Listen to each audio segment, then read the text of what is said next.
Hi, welcome to CHEM 235, Organic Chemistry 2. This course is the second semester in the Organic Chemistry series, and we will be building on the concepts that you learned in CHEM 234. We're going to be studying the other functional groups that you did not study in the previous course. We're going to be doing a lot of reactions. We're going to be doing a lot of synthesis. We're going to be having a lot of fun. This is an online course, so I will be posting lectures and I will be posting the PowerPoints that I'm using in class.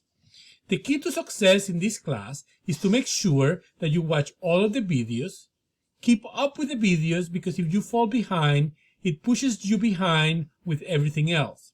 It is important also to read the text, do the homework, and the extra problems that are posted on Canvas. Practice, practice, practice is very important in this course. The other thing is to ask questions. Post them on the discussion board, come and see me during office hours and ask questions. Also, try to form study groups with students willing to do work with you and willing to help you through the course. This course can be difficult. It is a hard course, but I'll work with you to help you succeed. I will support you so that you can be successful in the course. I look forward to a wonderful and successful semester with you all. Thank you. Have a good day.